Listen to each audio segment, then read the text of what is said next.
I want to show you first of all the album and then show you the inside. All the time, getting in things he can't get out. Something's deep inside of him, eating up the pride of him that makes him find things for the girls. Pour ceux et celles qui pensent encore que le succès de Michael Jackson sont dus à la production de Quincy Jones, laissez-moi vous parler de cet album. Michael Jackson a prouvé bien avant Off the Wall qu'il était totalement légitime dans son statut de futur King of Pop. À force d'années d'expérience cumulées au sein du label Motown, de prise de risque et de remise en question artistique, Michael Jackson a construit une vision, une méthode et une identité qui ne doivent rien au hasard. Et c'est au travers de cet album souvent sous-estimé que cette légitimité va pouvoir s'exprimer. Un album charnière fondamental et parfois mal compris, on va parler aujourd'hui de Destiny. Destiny, destiny, you and me, so bad to be. Destiny, destiny. Dans cette vidéo, nous reviendrons sur la construction de l'album et la manière dont les frères Jackson ont enfin pris leur indépendance artistique. Mais d'abord, remettons un peu de contexte. Les frères Jackson manifestent déjà leur envie d'indépendance dès 1975. Car à l'époque, leur contrat avec la Motown les empêche de proposer leurs textes et leurs compositions. Ils interprètent, ils performent, mais ils ne créent pas librement. À un moment donné, cette situation devient intenable. Les Jackson prennent alors une décision lourde de conséquences, quitter la Motown. Ce départ marque une rupture artistique mais aussi symbolique. Il ne s'agit plus seulement de succès, mais de contrôle créatif. C'est ainsi qu'il rejoint la maison de disques CBS où ils vont sortir deux premiers albums, The Jackson en 1976 et Going Places en 1977, mais promis on va en parler dans une vidéo. Mais ces deux albums sont encore trop encadrés, produits et composés majoritairement par Leon Huff et Kenneth Gimbel. Il faut savoir qu'en 1976, dans l'album Jackson, Michael va proposer sa toute première composition, Blues Away. You can't take my blues away. No matter what you say, hey babe. Une chanson qui aborde frontalement la dépression, un sujet rare pour un artiste de 18 ans à cette époque. Et Tito va de son côté proposer Style of Life qu'il coécrit avec Michael Jackson. Ces morceaux sont des signaux faibles, mais ils annoncent quelque chose de plus profond. La volonté de marquer cette fameuse indépendance artistique dont ils rêvent depuis si longtemps. Et c'est finalement après ces deux albums qu'ils vont décider de travailler en totale autonomie sur leur troisième opus, Destiny, en 1978. Si l'album est marqué comme étant le troisième sous CBS, il est surtout le premier projet réalisé à 90% en totale autonomie.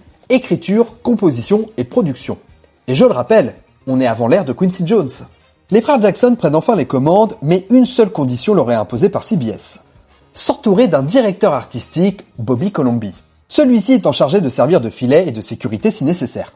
Et bien évidemment, les Jackson vont accepter cette condition, cependant, leur message est clair. Destiny doit être leur album. Pas un compromis, pas une commande. Et cette indépendance va se traduire immédiatement visuellement. Et les frères Jackson vont créer leur propre structure, Peacock Production.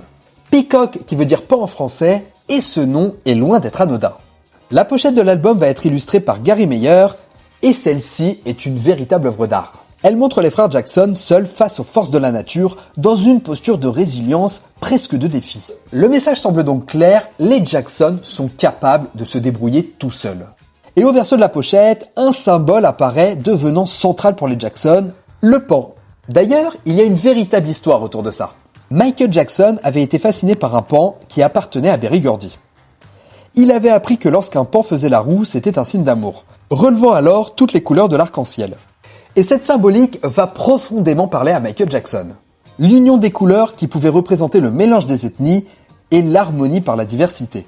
Le pan devient ainsi l'emblème naturel de Peacock Productions et va d'ailleurs être réutilisé 2 ans plus tard sur l'album Triumph, que ce soit au verso, mais également dans le film The Triumph, mettant en scène cette fameuse plume de pan qui va d'ailleurs s'intégrer au logo Jackson. Mais revenons un peu à la production de l'album. Les Jackson décident de s'entourer intelligemment. Ils recrutent des musiciens pour les arrangements et les claviers et font appel à un jeune prodige, Greg Phillinganes, qui va être d'ailleurs le début d'une grande collaboration avec Michael Jackson, celui-ci le suivant jusque dans ses projets solo plus tard. Ce nom devient indissociable de Michael Jackson, que ce soit en studio ou sur scène. Randy Jackson, de son côté, commence à affirmer son identité musicale et il est épaulé par Paulino D'Acosta aux percussions.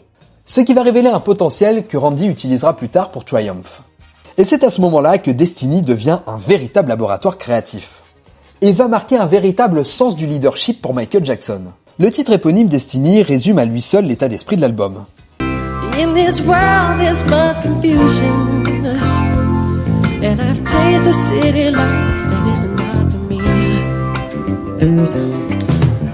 Now I do dream of distant places where I don't know now, but it's destiny. Bon, à la première écoute, le texte peut sembler naïf. If it's the rich life, I don't want it. Happiness ain't always material things. Il parle de richesse spirituelle plutôt que matérielle, de valeur humaine plutôt que de luxe. Et certains pourraient y voir un manque de légitimité de la part d'artistes ayant déjà beaucoup d'argent. I'm on destiny.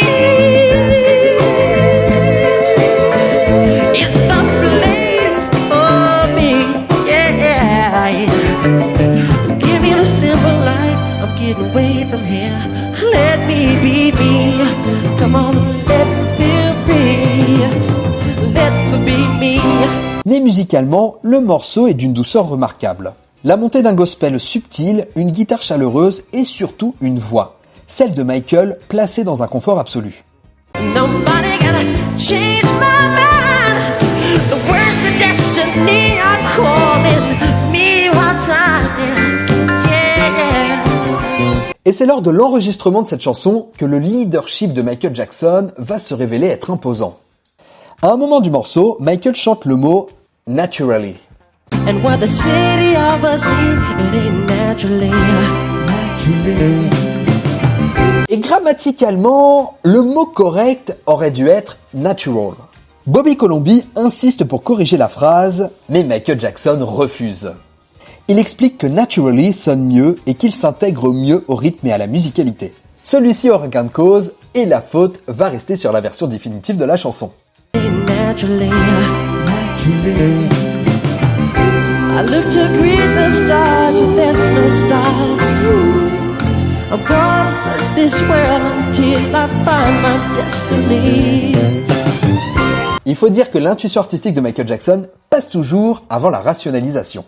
Mais les frères Jackson continuent à affirmer leur identité artistique, principalement avec un des tubes de l'album, Shake Your Body. Il était impossible de parler de Destiny sans évoquer Shake Your Body Down to the Ground. Let's shout. Shake your body now to the ground. Let's dance. Let's shout. Shake your body now to the ground. Car ce titre marque une sorte de tournant. Michael et Randy s'affirment plus que jamais dans l'écriture et les arrangements. Un jour, Randy tapote quelques notes au piano, Michael entend la mélodie depuis une autre pièce et va lui demander de recommencer.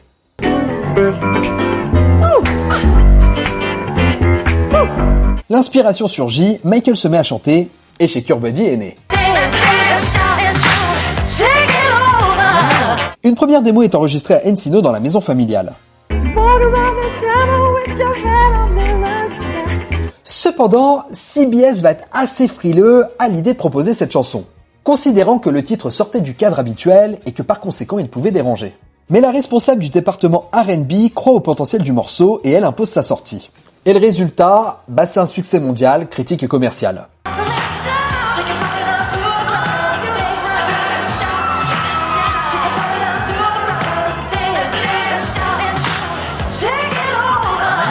La chanson impose les Jackson comme un groupe capable de définir sa propre identité musicale. Autant vous dire qu'elle a eu du nez, la petite. Mais si Shake Your Body marque sur la créativité et l'intuition artistique des frères Jackson, une autre chanson va également marquer un tournant. Il s'agit de Blame It on the Boogie, qui est à elle seule le paradoxe de l'album Destiny.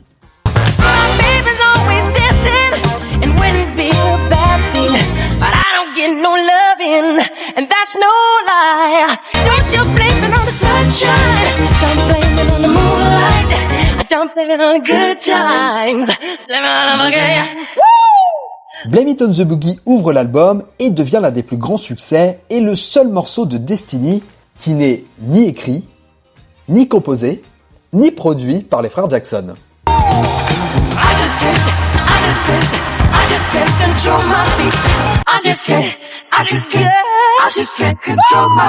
En réalité, c'est Bobby Colomby qui va imposer la chanson aux frangins. Et plus étonnant encore, son auteur-compositeur, il s'appelle Michael Jackson. Ouais, il s'agit d'un homonyme. C'est pour ça d'ailleurs que certains crédits font apparaître la mention « Not the Singer ». Ce Michael Jackson est un jeune Britannique qui va d'ailleurs choisir de changer son nom pour devenir Mick Jackson. Nouveau nom qui est d'ailleurs accolé sur les rééditions de l'album. Mais Michael Jackson, le nôtre, va totalement s'approprier la chanson. Pendant l'enregistrement, il danse en cabine, interrompt les prises pour mieux ressentir le groove. Columbia va travailler les chœurs en s'inspirant des techniques vocales de Queen, créant une texture harmonique innovante. Cependant, le timing de la sortie de la chanson va être assez compliqué. Il va sortir en même temps que le film The Wiz, dont la bande originale est produite par MCA. La concurrence étant directe, CBS décide de réagir en proposant de sortir un clip vidéo promotionnel.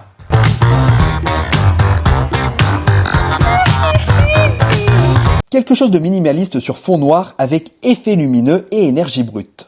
Un clip qui, à mon sens, est devenu complètement iconique, notamment par ses effets visuels.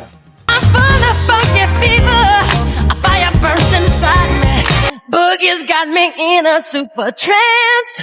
You just got the moonlight. You just wanna good times. Yeah.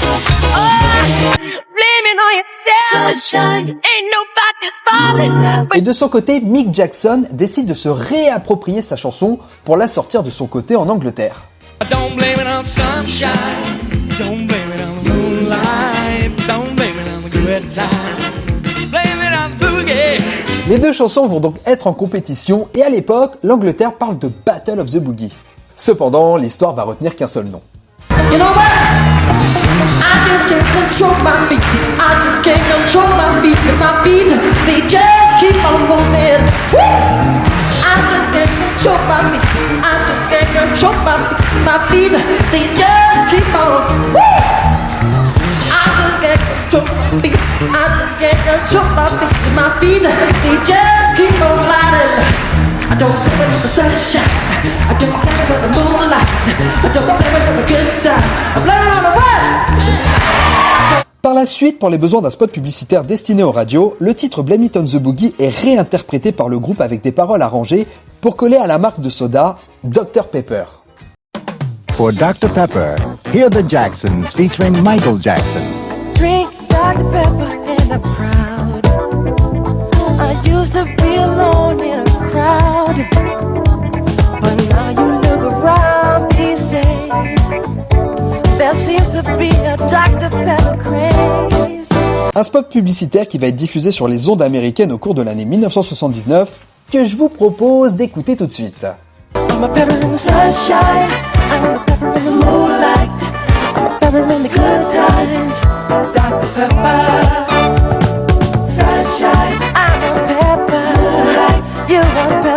Good times. I drink Dr. Pepper. Un kit publicitaire est proposé par les médias américains. Un objet de collection devenu très rare qui comprenait une cassette audio et 2 vinyles des spots radio. On y trouve également une photo des Jackson prise à Londres en 1977 par le photographe Alan Holly. Everywhere you go, I peppers. Lots of folks you know I peppers. When you like to be a pepper too. I'm a pepper, he's a pepper. And if you drink Dr. Pepper, you will find that you're a pepper too. Drink Dr. Pepper. Drink Dr. Pepper. Et si le succès semble au beau fixe pendant la production de Destiny, il faut savoir qu'au même moment, Michael Jackson traverse une période un peu compliquée. À cette époque, il doute, il est souvent anxieux et il se sent peser sur lui une responsabilité immense. Car à l'époque, celui-ci ne sait pas encore où se placer. Doit-il rester chanteur? Doit-il entamer une carrière d'acteur manifestée lors du tournage de The Wiz? Est-il le leader d'un groupe ou doit-il devenir un artiste solo? Et à côté de ça, tout le monde compte sur Michael Jackson. Que ce soit la maison de disques, mais surtout ses frères et sa famille. Et en plus de ça, Michael Jackson est face à une grosse difficulté personnelle. Il a énormément de mal à dire non quand on lui demande quelque chose. Et c'est dans ce contexte-là qu'il va écrire et composer la chanson qui va clôturer l'album, That's What You Get for Being Polite. All the time getting in, thinks he can't get out. Ce titre est habité par le doute pour Michael Jackson. Il l'écrit et le compose à seulement 19 ans, terrifié à l'idée de se tromper dans la direction qu'il doit prendre.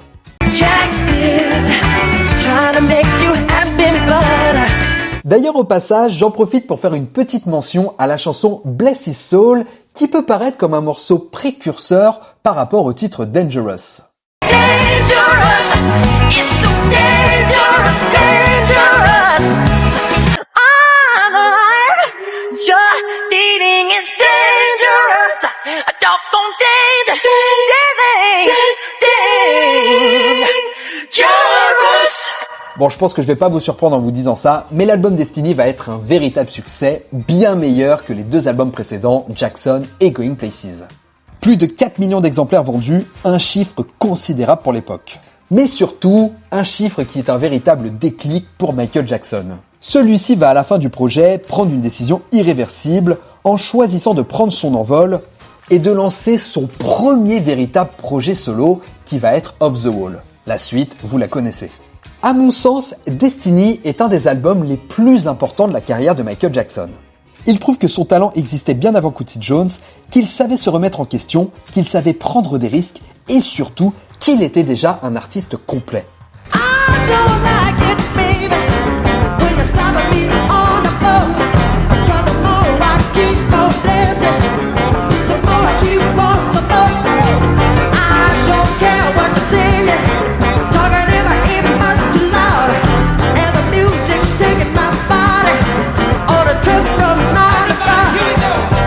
All night, everybody. Woo! All night, Got to keep moving, all night, dancing with fire, all night. woo! Destiny marque le premier pas vers son émancipation artistique, le moment où Michael ose dire non. Donc finalement, le moment où il choisit sa propre destinée. Et c'est là-dessus que nous terminerons cette vidéo. Merci beaucoup de l'avoir suivi jusqu'au bout. J'espère qu'elle vous aura plu. N'hésitez pas à liker, partager, commenter. C'est ce qui aide le plus la chaîne. Vous pouvez également devenir membre soutien et avoir accès à du contenu en avant-première. En attendant, pensez à vous abonner pour ne pas rater les prochaines vidéos.